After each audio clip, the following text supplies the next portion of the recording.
Hey everyone, yeah, I'm gonna probably redo this vlog here because I tried to do it on the way paying my mom's bills for TID in the city. Um, yeah, but I got a little distracted there, but that's okay, it's fine. But I wanted to give you a bit of a post-work vlog, seeing as though I'm off today on this Friday, TGIF, by the way. Happy TGIF to a lot of you, which is also the 17th of October and the 25th anniversary of the 1989 earthquake. I'll probably talk about that later. But anyway, anyway, you know, I'll say this about this past work week. It's actually been a lot easier when I think about it. Well, of course, the fact that my schedule has me, my schedule essentially has me off, or had me off 3 days, including today, Monday, Wednesday, and today. So that kind of helped out. And that was my dog in the background, taking her little toy. But anyway, like I said, it's actually been an easier week. When one thinks about it, it's actually been an easier week because, well, not totally easy, but like I said, as far as the schedule goes, for me it was, but it was still kind of, it had its ups and downs and stuff. I mean, more ups than downs, I'll say that, but still, it did get busy. I mean, especially with the playoffs and stuff, and NFL and things like that. It did get busy. I'm not going to deny that. Sorry if that was the TV in the background, but like I said, it's been one of those weeks where essentially, like I said, it's been more up than down, but it has been busy. I mean, like I said, you have the baseball playoffs and stuff, and that kind of makes things a little busy because of the fact that, well, literally, you're going to have customers coming in at certain intervals during the day. Some will come in and, sorry for that sound there, but some will come in and, or before a game starts, during halftime, during the seventh inning stretch, you name it, they'll come in and they'll shop.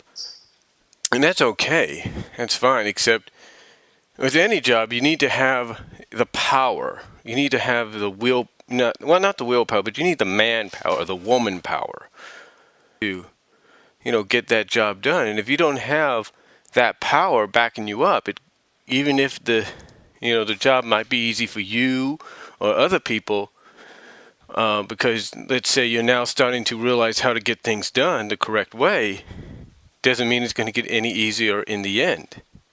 It doesn't mean it's going to get any easier in the end, because in the end, it ends up being a little harder, not just for you, but for the customers. Here's what I mean. One thing that I kind of find a little annoying at times, and I'll be honest with this, one thing I do find annoying at times is the fact that the customers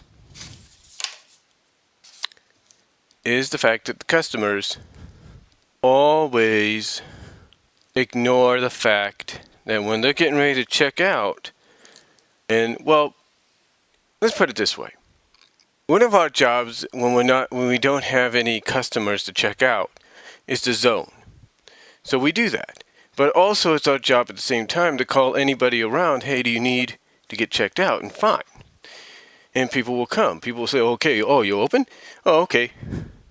Or they'll walk by getting ready to check out and they'll see you open. They'll go and they'll ask, are you open? And you have to say, yeah, we are. And we're like, yeah, I am. So you go and do that.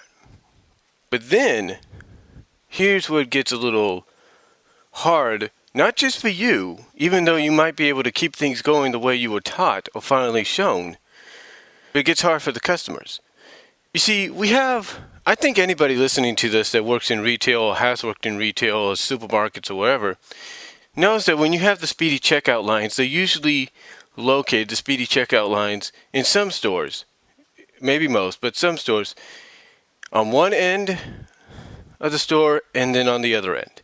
Basically, like say the right entrance of the store and the left entrance of the store. As soon as you walk in on one of those entrances sides, or one of those side entrances, well, basically when you walk into the store on either one of those sides, you're going to see, one of the first things you'll see is the speedy checkout lanes, the 20 items or less deal. That's the first thing you'll see as far as registers go. And right in the middle, you have the regular, conveyor belt registers, the ones that are like, hey, doesn't matter how much you have, come on over and I'll check you out kind of deal. Get you out of here as quickly as I can. But again, going back to what I was saying, here's what makes it hard for you, even though let's say you might be able to keep your score up, because that's one thing I've been doing lately, is keeping my SPH scans per hour up at a decent level, if not beyond it, along with everybody else. But here's what makes it hard for you, your other fellow associates and employees, as well as the customers. You can have somebody come to 20 items or less speedy checkout, but then all of a sudden, right behind them is somebody with more than just 20 items. Sometimes they have a basket filled. And as soon as they start putting stuff up, as much as you want to tell them, sorry, we can't do... I mean, I've done that maybe once or twice. But you see, the one thing I've noticed about customers that have more than 20 items, sometimes baskets full. One thing I have noticed is the fact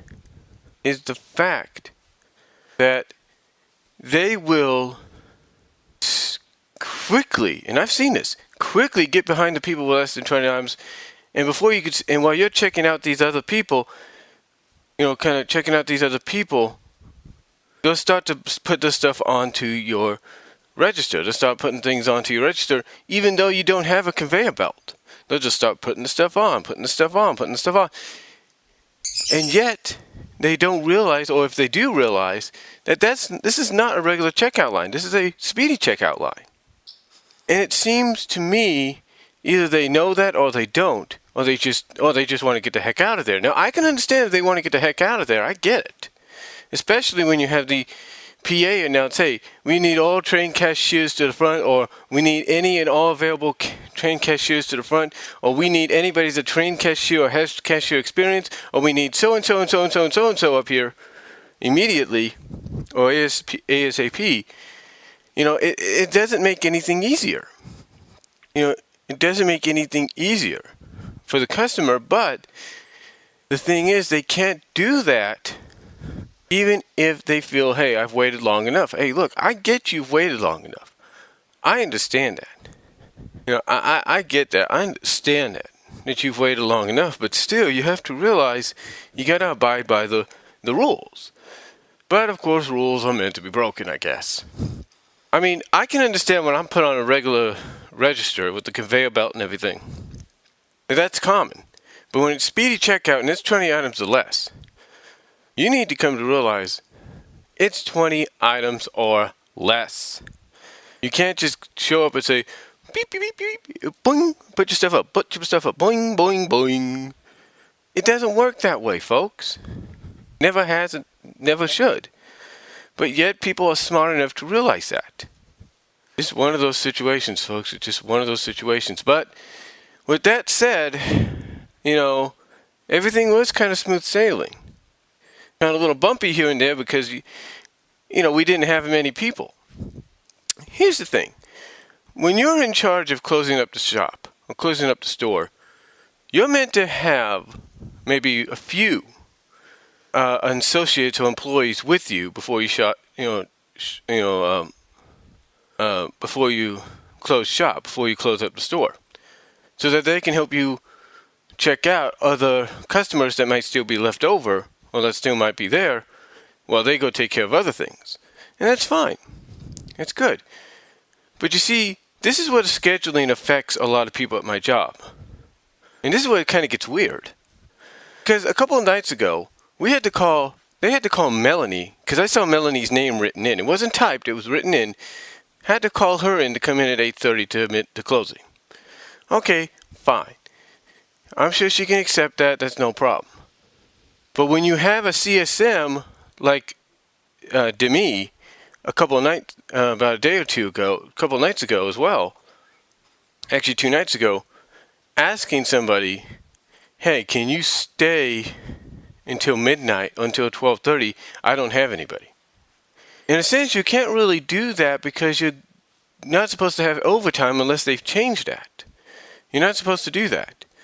So, but she ended up doing it anyway. She got I guess maybe a few people to help out, but still the scheduling is what's throwing people off. And then yesterday we have another CSM. She's gotten this kind of weird schedule that another CSM, one of our new CSMs got, and then I'm getting next week.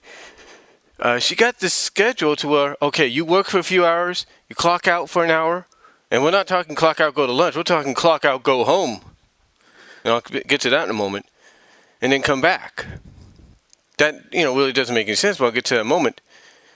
And yet, she doesn't have any backup CSMs.